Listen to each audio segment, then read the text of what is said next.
The church was silent, except for the sound of soft crying from the mourners.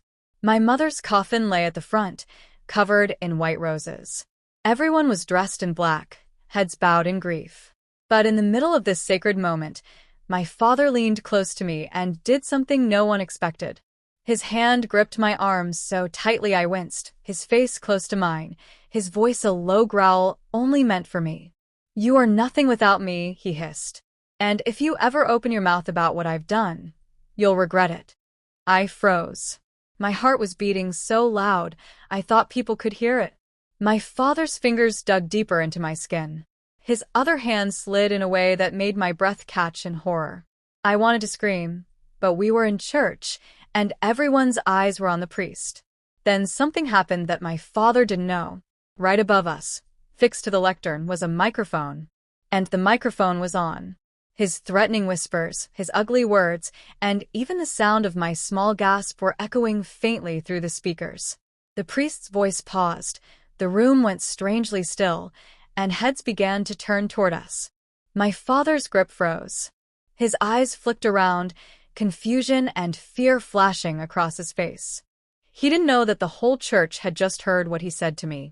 Before I could even move, someone in the second row slowly stood up, their face pale with shock. The truth is, this moment at my mother's wake was not the beginning of my pain. It was the boiling point after years of things I never told anyone. My name is Maria. I grew up in a small town where everyone knew each other. My mother, Elena, was the kindest woman you could meet. She loved me and my little brother Daniel more than anything. She was the glue that held our family together, even though my father, David, was never truly kind to her. At first, I thought that was just how fathers were, strict, loud, and always angry. But as I grew older, I realized there was something much darker about him. He controlled everything, where we went, what we wore, who we talked to. And if we didn't obey him, there were consequences. When I was 12, I saw him raise his hand against my mother for the first time. She didn't fight back. She just took it, tears in her eyes, and told me later, "Don't say anything, Maria. It will only make things worse." From that day, I learned to stay quiet, to avoid making him angry. But no matter how much I tried, his cruelty always found me. Sometimes it was his words, sharp and cutting. Other times, it was the way he treated me like I wasn't his daughter, but something he owned. When my mother fell sick, things got worse. She had a weak heart, and every doctor's visit meant another bill we couldn't pay. I did my best to help, working part-time cleaning houses after school, but my father spent money on himself while my mother's condition worsened. By the time she passed away, I was 17. I felt like my whole world had been ripped apart, and the one person who should have comforted me, my father, used that moment to tighten his control over me. The day of the wake, I woke up early to help set up the church. My aunt, Rosa, was in charge of the flowers, and my uncle Daniel was arranging chairs. The whole town was coming to say goodbye to my mother. I was numb, just moving through the motions, until I saw my father standing at the back of the church, his eyes scanning the room like he was in control of everything. I tried to avoid him, but he found me near the side aisle.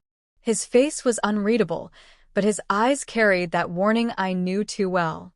"You'll sit with me during the service," he ordered. I didn't want to, but saying no wasn't an option.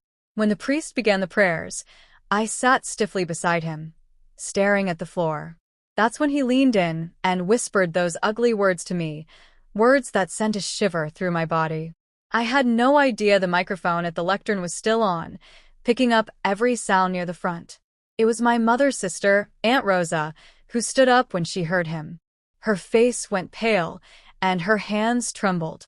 But before she could speak, my father tightened his grip on me, as if to warn me to stay quiet. I could feel the eyes of the whole church on us, a growing tension in the air. People were glancing at each other, whispering, wondering what they had just heard. The priest's voice faltered, and even he was looking in our direction. Then, my Uncle Daniel, who had always been quiet and calm, suddenly stepped forward from the back. His fists were clenched, his jaw tight. He looked straight at my father and said in a low but firm voice, "Let her go, David." The room went silent again. My father slowly turned his head toward him, his grip still on me. I could feel the heat in his fingers, the silent threat in his touch. But my uncle took another step forward. I said, "Let her go." I didn't know what would happen next. Would my father explode in anger? Would my uncle finally stand up for me after all these years? All I knew was that everyone was watching, and for the first time, my father seemed unsure. And then, something happened that made the entire church gasp in shock. My father's grip loosened, but only slightly. He turned his head, his eyes narrowing at Uncle Daniel as if warning him not to come any closer. But Uncle Daniel didn't stop. He walked down the aisle slowly, each step echoing in the silence of the church. Everyone was holding their breath. Aunt Rosa clutched her hands to her chest, tears forming in her eyes. The priest looked helpless, glancing between my father and my uncle. Then, without warning, Uncle Daniel reached forward, grabbed my father's wrist, and pulled his hand off me. My father stumbled slightly, clearly not expecting him to be that bold. "Don't touch her like that ever again," Uncle Daniel said in a voice so firm it seemed to shake the air. My father's face turned red, not with embarrassment, but with rage. "This is my daughter," he snapped. "Stay out of my family's business." But the damage was already done. The whispers began to spread through the church like wildfire. People had heard his words earlier through the microphone, and now they had seen him gripping me like a prisoner. They were piecing the truth together in their minds, and I could feel the shift in the air: judgment, suspicion, disgust. I could see fear creeping into my father's eyes. He had always been careful to keep his cruelty behind closed doors. This was different. This was public. Aunt Rosa came forward and put her arm around me protectively. "Maria, come sit with me," she said softly, but loud enough for everyone to hear. Her voice trembled, but her touch was firm, like she wasn't going to let him near me again. My father's jaw tightened. For a moment, I thought he might cause a scene, yell, grab me back, or even lash out. But then he forced a smile, the kind of smile I knew meant trouble later. "Of course," he said, his voice dripping with fake sweetness. "She can sit with you." He stepped back, letting Aunt Rosa lead me away, but his eyes never left mine. They were cold and full of warning. That look told me he wasn't finished with me, not by a long shot. As the service continued, my mind wasn't on the prayers or the hymns. My hands trembled in my lap. My father had been exposed, at least partly, but I knew him well enough to know that public shame would only make him more dangerous at home. When the service ended, people came up to me to offer their condolences. Some hugged me tightly. Others just patted my shoulder. But in their eyes, I could see something new: pity and maybe even silent anger on my behalf. Outside the church, the sky was gray and heavy. The burial was set to take place in the small cemetery behind the church. I followed Aunt Rosa, trying to stay close to her, but in the crowd, I lost sight of her for just a moment. That's when I felt it, my father's hand on my shoulder again. He leaned close, speaking through clenched teeth. "You think you're safe because they're here?" he murmured. "Just wait until we get home." I wanted to pull away, to scream, but before I could, someone else came up behind us. It was Mr. Alvarez, an old family friend. "Maria," he said kindly, "I'm sorry for your loss. Your mother was a wonderful woman."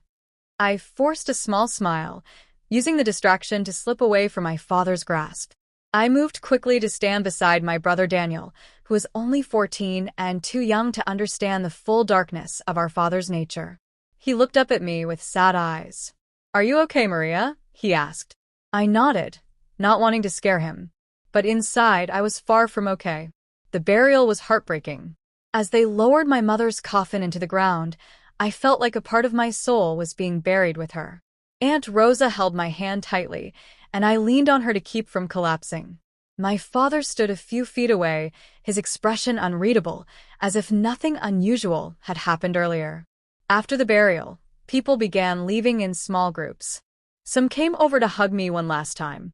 Aunt Rosa whispered that she wanted me to come home with her for the night, but before I could answer, my father appeared at my side again. "She's coming home with me," he said flatly. Aunt Rosa's jaw tightened. David, she's been through enough today. Let her rest with me. I'll bring her home tomorrow. My father's eyes narrowed. She's my daughter. I decide where she goes. The tension between them was like a thick rope about to snap. My heart raced, caught between them. I didn't want to go home with him, not after his threats, but I also knew that if I openly refused him in front of everyone, it might make things worse later. Before I could say anything, Uncle Daniel walked up again, standing between me and my father. She's going with Rosa, he said firmly. My father's fists clenched. His lips curled into a dangerous smile. You'll regret this, he said quietly but loud enough for both of them to hear. Then, without another word, he turned and walked toward his car. I thought it was over for the day. I thought maybe I'd have one night of safety. But I was wrong. That night, while I was at Aunt Rosa's house, a loud knock came at the door. It was past midnight, and everyone in the house was asleep. The banging grew louder and louder, until it shook the walls. Aunt Rosa came out of her bedroom in her nightgown, fear in her eyes. Stay in your room, Maria, she whispered. But from the shadows of a hallway, I saw him, my father, standing outside the glass window in the door, his face twisted with rage. He was holding something in his hand, and when the porch light hit it, my blood ran cold. The object in my father's hand gleamed under the porch light. It was a thick leather belt, the one he had used on me before. My heart pounded so hard I could barely breathe. The sight of it sent me straight back to every moment of pain, every strike, every time I had begged him to stop. Aunt Rosa froze at the doorway, her eyes locked on the belt. My father's voice boomed from outside. Open this door, Rosa.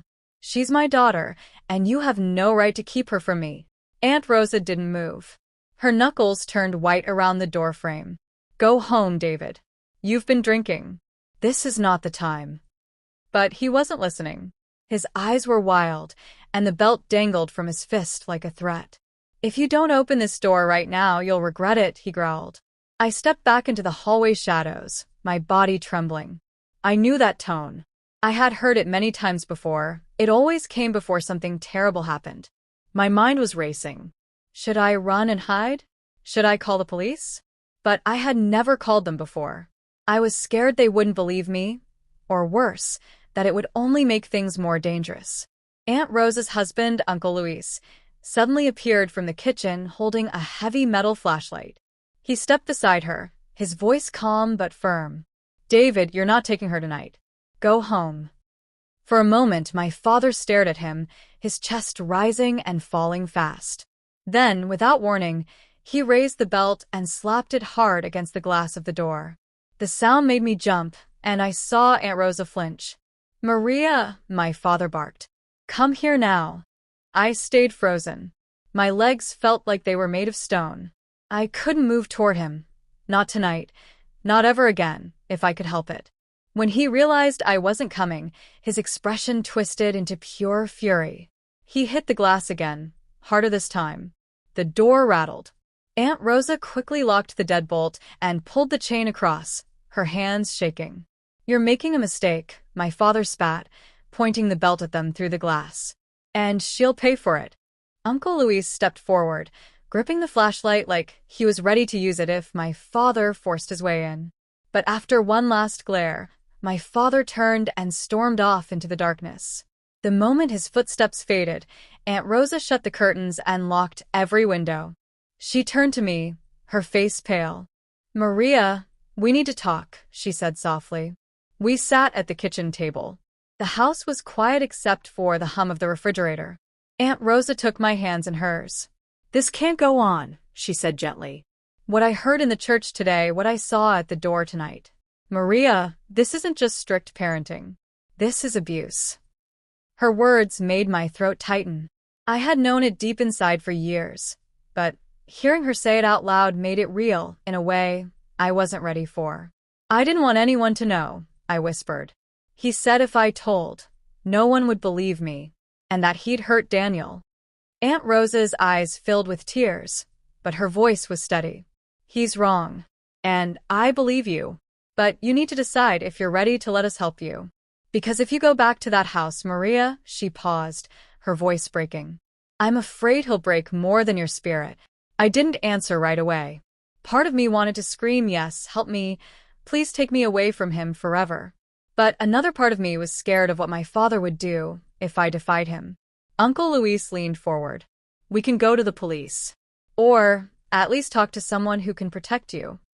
I shook my head quickly. Not yet. Please. He'll find a way to get to me. Aunt Rosa sighed, clearly torn between respecting my fear and wanting to act. Then you stay here as long as you need. But promise me something, Maria, don't be alone with him again. I nodded, though I wasn't sure how I could keep that promise forever. The next day, I stayed hidden in Aunt Rosa's house. I didn't go to school. I didn't even go outside. Every time I heard a car pass, my stomach knotted, wondering if it was him. By late afternoon, Aunt Rosa came into the living room where I was curled up under a blanket. Maria, she said, there's someone here to see you. My heart jumped. Who? Before she could answer, a figure stepped into the doorway. It was my brother, Daniel. His face was pale, his eyes red like he had been crying. Papa's angry, he said quietly. He's saying you made him look bad in front of everyone at the church. I swallowed hard. Daniel, you have to be careful. Don't make him angry. I'm always careful, Daniel said, his voice small. Then he hesitated. But he's planning something. I heard him talking on the phone last night. He said, if she won't come home, I'll make her come home. The words made my skin crawl. What does that mean? I asked, my voice barely above a whisper. Daniel shook his head. I don't know, but he sounded like he meant it. Before I could say more, Aunt Rosa came back in. Daniel, you should go before your father notices you're gone. She gave him a quick hug and whispered something I couldn't hear. When he left, the house felt heavier, like his warning had left a shadow behind. That night, I tried to sleep, but every little noise outside made my eyes snap open. I told myself it was just the wind, just a passing car. But then, I heard it. A faint scraping sound at the back door. It was slow, deliberate, and getting louder. When I peeked through the curtain, I saw him, my father, crouched by the door with a screwdriver in his hand. The porch light didn't reach the back of the house, but I knew that silhouette anywhere. My father's shoulders were hunched, his head low, as he worked the screwdriver against the door lock. Each metallic scrape felt like it was scraping against my bones. For a moment, I couldn't move. My mind was frozen between terror and disbelief. He was really trying to break in. I backed away from the door slowly, my heart pounding so hard I thought it might give me away. I tiptoed down the hallway to Aunt Rosa's room and gently shook her awake. Aunt Rosa, he's here, I whispered urgently. Her eyes opened instantly, and she sat up. Where? At the back door, he's trying to get in, I said, my voice shaking. She swung her legs out of bed and grabbed her phone. Luis, she called in a hushed but firm tone. Uncle Luis appeared from the bathroom, still wearing his t-shirt from earlier. The moment Aunt Rosa told him what I'd seen, his face hardened. Call the police, he told her, and then he disappeared into the hallway. Aunt Rosa dialed, with trembling fingers. Yes, we need help, she said quickly. There's a man trying to break into our home right now. His name is David. Yes, he's dangerous. Yes, my niece is here with me. I could hear Uncle Luis at the back door, his voice sharp. David, I've already called the police. Leave now. The scraping stopped, but my father's voice came through the darkness. You think a locked door will keep me from my daughter? She's coming with me, one way or another. I felt a cold wave run through me. Aunt Rosa grabbed my hand and pulled me behind her, away from the hallway. Stay where they can't see you, she whispered. A few moments later, we heard the distant wail of sirens. My father must have heard them too, because by the time the flashing lights appeared at the end of the street, the sound of footsteps running away echoed in the night. The police searched the backyard but found nothing except faint shoe prints in the dirt. They took statements from all of us. Aunt Rosa didn't hold back. She told them about the church incident, about the belt at the door, and about what had just happened. The officer, A tall man named Officer Hernandez took careful notes. "Maria," he said, "do you want to file for a protective order against your father?" I looked at Aunt Rosa, my stomach twisting. The thought of signing something that would legally keep him away from me felt like opening a door I could never close. But it also felt like my only chance to breathe without fear. I don't know," I whispered. "That's okay," Officer Hernandez said gently. "We can give you time to think about it. But until then, you're safer if you don't go anywhere alone." When they left, Aunt Rosa locked the doors again and pulled the curtains tight. She made me a cup of warm milk, but my hands were shaking too much to hold it. "He's not going to stop, is he?" I asked quietly. Aunt Rosa's eyes softened, but her voice was firm. "No, Maria." "Not until someone stops him for good." The next morning, I woke to the smell of coffee. For a moment, I almost forgot everything that had happened. I went into the kitchen and found Aunt Rosa already talking to someone, Mr. Alvarez, the same family friend who had distracted my father outside the church. "Maria," Mr. Alvarez said kindly, "I'm worried about you. Your mother was my friend, and I promised her years ago I'd keep an eye out for you." I heard what happened. I lowered my gaze, not wanting to see pity in his eyes. "He's not going to let me go," I said. Mr. Alvarez leaned closer. "Then you need more people on your side. The more who know the truth, the harder it will be for him to hurt you in the shadows." His words stayed with me for the rest of the day. I thought about the microphone in the church, about the whispers that had started that morning. Maybe that moment could be the thing that finally exposed him.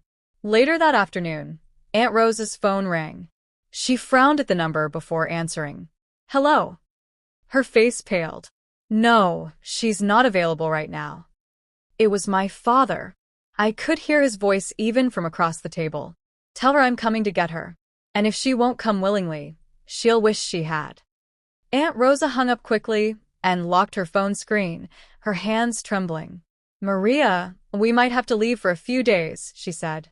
Before I could respond, a loud knock shook the front door. My heart skipped a beat. Aunt Rosa glanced at me and whispered, "Stay here." She opened the door only a crack, and relief washed over her face. It wasn't my father. It was the priest from my mother's funeral. "Rosa," he said seriously, "I need to speak to you and Maria. It's about what happened in the church that day." My stomach nodded. Had the whole congregation heard? Was this about to turn into something bigger? The priest stepped inside, closing the door behind him. "There's something you both need to know," he said, his voice low. "The church records its services. Everything from that day, the prayers, the hymns, and your father's words into the microphone, was recorded." Aunt Rosa's eyes widened. "You mean there's proof?" The priest nodded slowly. "Yes." "And I think you should hear it for yourself." The room went silent. I stared at the priest, my mind struggling to process what he had just said. Proof. Actual proof of what my father had whispered to me in the church. Proof that I wasn't lying, that I wasn't imagining it. But along with the rush of relief came a wave of fear. If my father found out there was a recording, he would stop at nothing to destroy it. "Do you have it with you?" Aunt Rosa asked cautiously. The priest shook his head. "No, it's on the church's system. I wanted to speak to you first before deciding what to do. This is sensitive and dangerous." I swallowed hard. Can I hear it?" The priest nodded. "Tomorrow morning, before the church opens, you can come. I'll play it for you privately." Aunt Rosa looked hesitant. "Father Miguel, if David finds out we have this recording." "That's why no one else must know yet," the priest interrupted gently. "But if Maria wants to use this to protect herself, this could be the strongest evidence she'll ever have." That night, I lay in bed wide awake. The shadows on the wall felt like they were moving. The ticking of the clock seemed too loud. Over and over, I imagined what it would be like to hear my father's voice coming from that recording. I imagined the whispers spreading even further once people knew it was real.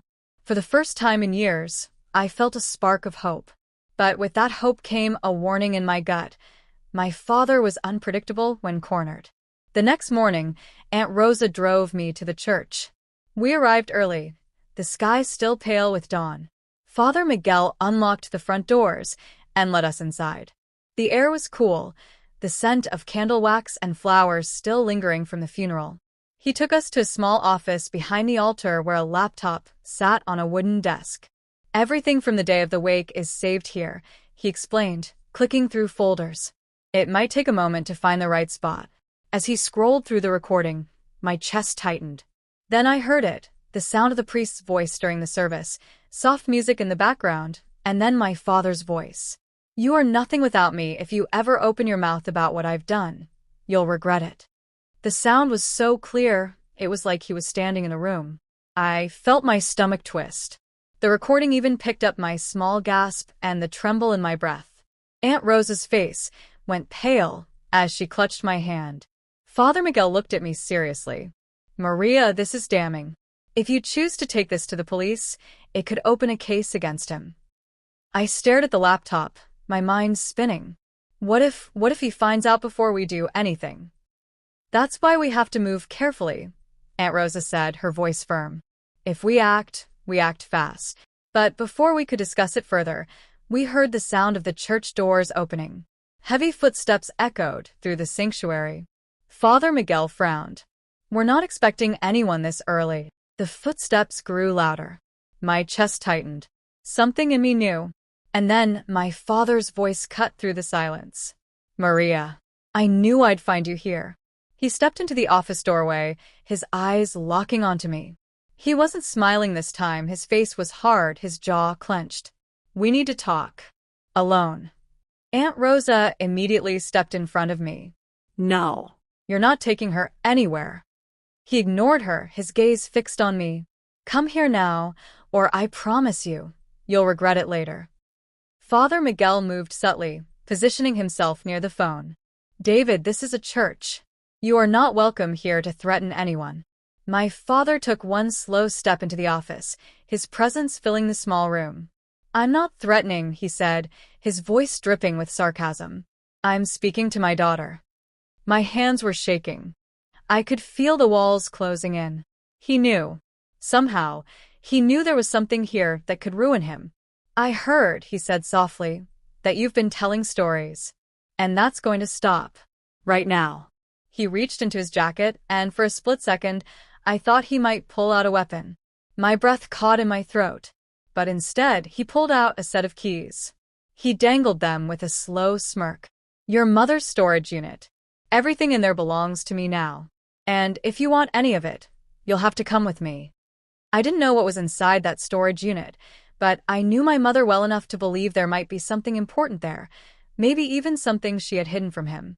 Father Miguel's hand hovered over the phone. Aunt Rosa's shoulders tensed. And then my father leaned in slightly, his eyes glinting with menace. "If you don't come today, I'll make sure everything in there disappears forever."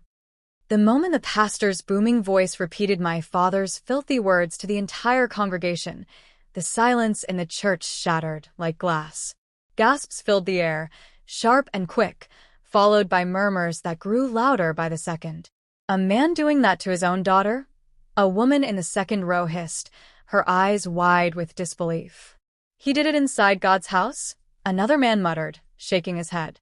People turned in their seats to look at me, some with pity, some with anger toward him, and others with faces I couldn't read. My father, red-faced and shaking, looked like a cornered animal. He shot up from his chair, pointing at the pulpit. "Pastor, stop this nonsense. This is a lie. Someone is trying to destroy my name." The pastor didn't even flinch.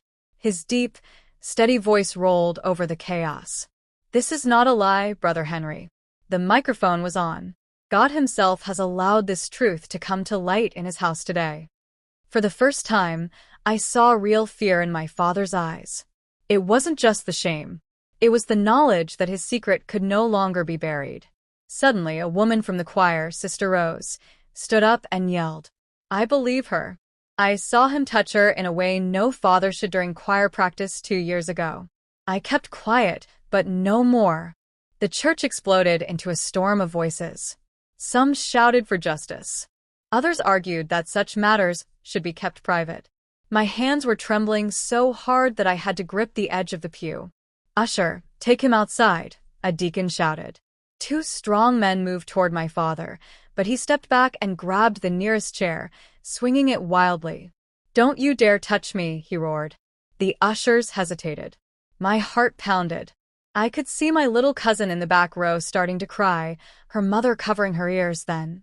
Without warning, my father bolted toward me. His face twisted with rage, his hand raised high like he was about to strike me right there in front of everyone. But before his hand could land, a loud voice from the entrance stopped him cold. It was a police officer. "Henry Adams, you're under arrest." The whole church froze. My father's mouth fell open, and for a second, he looked like he might faint. But then, just as the officer reached for him, he did something that made the entire church scream. The very next morning after the shocking Sunday wake, the church compound was no longer a quiet, holy place. It felt like a courtroom. People stood in groups whispering, shaking their heads, and pointing towards the church hall. My father walked in with his chest puffed out, as if nothing had happened the night before, but everyone was watching him differently now. By the time I arrived, some members rushed to me. "Mary, is it true?" "We all heard it," Sister Agnes said, clutching my arm. I didn't have to answer. The microphone recording had spread. Someone had copied the church audio onto their phone and shared it in the community. My father's words were now public. Inside, the elders sat at the long wooden table. The head pastor's face was tight with anger. "Brother John," he began, "we need to speak about your behavior at your late wife's wake. Your words, your actions, they were not only sinful, they were criminal." My father's face darkened. "You dare to question me in my own church?" he spat. But the pastor slammed his palm on the table. No. "This is God's house, not yours. We cannot ignore what we all heard." The silence in the room was heavy. I could feel my hands trembling, but I stood up. "Pastor, I'm ready to tell the truth, everything." I spoke for almost 15 minutes. Every slap, every insult, every night I had cried under my mother's roof. I told them how it didn't stop even when my mother was alive, and how, after she died, he felt untouchable. My father's jaw tightened, his eyes burning with hatred. Some women started crying. Others looked away in shame. The elders whispered among themselves. Finally, Pastor Samuel stood and said, "Brother John, you are suspended from all church activities until further notice. And this matter will be taken beyond this room." My father laughed, that same ugly, bitter laugh, and stormed out. But I knew that laugh was just a mask. For the first time, he had no power in that space. Later that day, I overheard him on the phone, speaking in a low, threatening voice. "She thinks she's won? I'll deal with her. She'll regret this before the week is over." The hairs on the back of my neck stood up. My heart pounded. What was he planning? That night, as I lay in bed, I heard footsteps outside my window. Slow. Careful. Stalking. My eyes widened. Someone's shadow moved across the curtain. The day after the video was leaked online, I woke up to the loud sound of my phone buzzing nonstop. At first, I thought it was just another morning of friends calling to check on me. But when I looked at my screen, there were over 100 unread messages. My heart pounded. Something had happened. When I opened my messaging app, I saw links, video links from strangers and friends alike. My hands trembled as I tapped one. There it was, the video of my father's abuse at my mother's wake, captured in full detail, with crystal clear audio from the church's microphone. The sound of my father's voice yelling at me, the gasps of the people in the room, and my own choked sobs, it was all there. The caption read, "This is what happened at her mother's wake. Watch how her own father treated her." It already had over 1 million views. The world chooses sides. By midday, I realized the video had gone viral, not just in my country, but across the world. People were sharing it with hashtags like #JusticeForHer, #ChurchAbuse, and #FamilySecrets. Some people were outraged. How could a father do this to his daughter, especially in God's house? "I hope she's okay. She's so strong for surviving this." Others were cruel. "We don't know the full story. Maybe she deserved it." Stop filming private family matters. The internet had become a war zone. A stranger knocks on my door. That afternoon, I heard a knock on my door. When I opened it, a woman stood there holding a small notebook and wearing a press badge. "Are you Grace?" she asked gently. "Yes," I replied, my guard immediately rising. "I'm from the Daily Truth. I saw your story online. I wanted to give you a chance to speak for yourself before others twist your words." I didn't know whether to trust her, but something in her tone felt different, less like a reporter chasing a headline and more like someone who actually cared. We sat in my living room, and she asked, "What happened at the church that day?"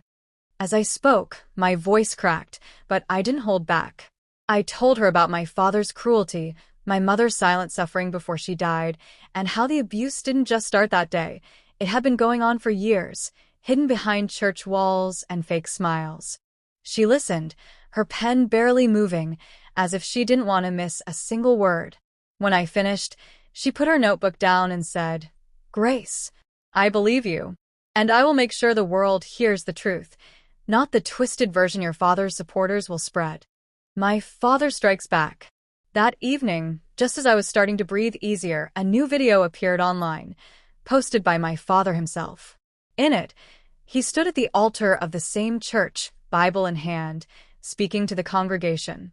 "My beloved brothers and sisters," he began in his deep, commanding voice, "there are lies being spread about me. My own daughter has allowed herself to be used by the devil to destroy my name." He continued, tears welling up in his eyes, fake tears, as he painted himself as the victim. "I was merely correcting her in love. But the world has turned against me because of one misleading video," he said, shaking his head. I watched in shock, my mouth open. He was turning the story around, convincing people that I was the enemy. The comments on his post proved it. "We believe you, Pastor. Your daughter has been led astray by the world. The devil is working through her." The threat. 2 days later, I received an anonymous letter slid under my door. There was no name, just 5 chilling words written in red ink. "Stop or you will pay." My chest tightened. This wasn't just about a family feud anymore. Someone out there wanted to silence me. I looked out my window. A black car I'd never seen before was parked across the street. Inside, I could feel the walls of fear closing in.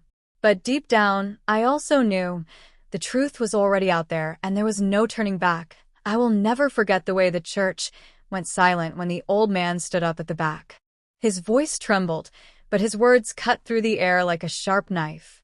"Before anyone points fingers," he said, "let it be known, I was there the day your mother died. And I saw what really happened." Everyone froze. Even my father, who had been pacing angrily, stopped and turned slowly toward him. The old man's hands shook, but his eyes burned with a kind of courage that made my heart pound. He continued, "Your father was not grieving that day. He was arguing with her. Loudly. The whole street could hear. And then he stopped, his voice cracking. She fell.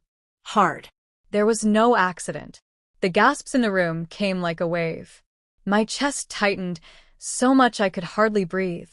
I gripped the edge of the bench, feeling the world spin. Father's voice rose, almost a growl. "You dare accuse me? You old fool." His eyes darted left and right, looking for support from the people around him, but no one moved. No one defended him. Then the microphone, still hidden, caught his next words. Words I will remember for the rest of my life. I told her not to talk back to me. I told her I was the man of the house. But she wouldn't listen. The entire church erupted in shocked whispers. Some people stood. Others covered their mouths. And I couldn't hold back anymore. Tears streamed down my face, but it wasn't sadness anymore. It was rage and relief, all mixed together. I took a deep breath and spoke, my voice loud and clear. "You didn't just hurt her. You hurt me. You made me live in fear. And today everyone knows." Father's face turned pale. He looked like a man cornered with no way out. Even the pastor stepped forward, looking at him with disgust. "We will not protect you, brother. This is not God's way." The police, who had been quietly called by someone in the crowd, walked in just then. Their presence made the whole room tense. They moved straight toward my father, reading him his rights. He tried to resist, shouting, struggling, but it was useless. The evidence, the witnesses, and the recording were all against him. As they let him out, he turned back toward me, his eyes filled with something I couldn't name. Anger, maybe shame, maybe both. "You've ruined me," he hissed. I stood tall for the first time in years. No. "You ruined yourself." When the church doors closed behind him, there was silence for a long time.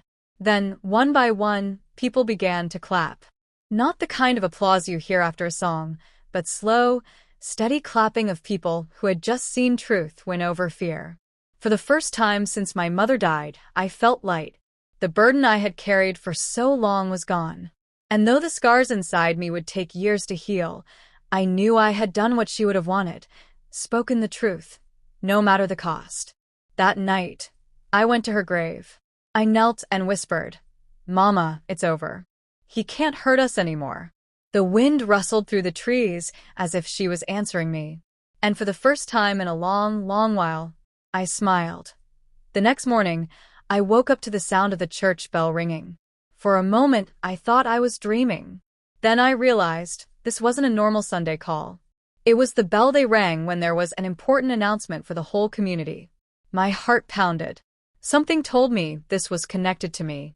I stepped outside, and almost everyone in the village was already walking toward the church. Some looked at me with curiosity. Others avoided my eyes. I followed them quietly, my hands trembling. When I entered the church, the air was thick with whispers. On the altar stood Father Martin, looking pale and uneasy. Beside him was Inspector Collins from the town police. The moment I saw the inspector, my stomach turned.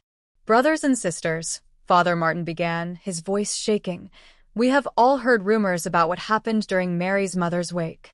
I have to address it." The room fell silent. Before he could continue, Inspector Collins stepped forward. "The recording that captured the incident was reviewed by the authorities. It is genuine. The events you heard were real. No one in this community should ever face such abuse, especially in a sacred place." Gasps filled the air. Some women covered their mouths in shock. Men shifted uncomfortably in their seats. My father, who had been standing at the back, suddenly shouted, "Lies. She's trying to destroy me." His face was red, his fists clenched. But this time, no one came to his defense. Not even his closest friends. Inspector Collins turned to him. "Sir, you are under arrest for assault and several related charges. You have the right to remain silent." The entire church watched as my father was handcuffed. I could see fury in his eyes, but also fear. For once, he was powerless. As they let him out, I felt a strange mix of relief and sadness. This was still my father, but the truth could no longer be buried. After the service, people came to me one by one. Some apologized for doubting me.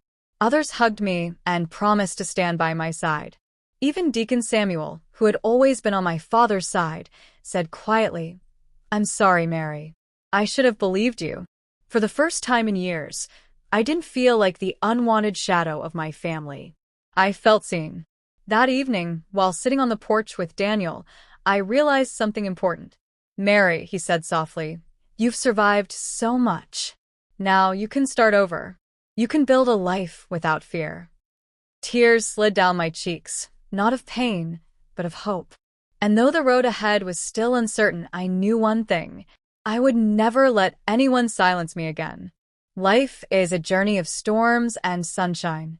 No matter how heavy the rain may be, there is always a rainbow waiting on the other side. This story is a reminder that no pain lasts forever, and no hardship can stop a determined heart.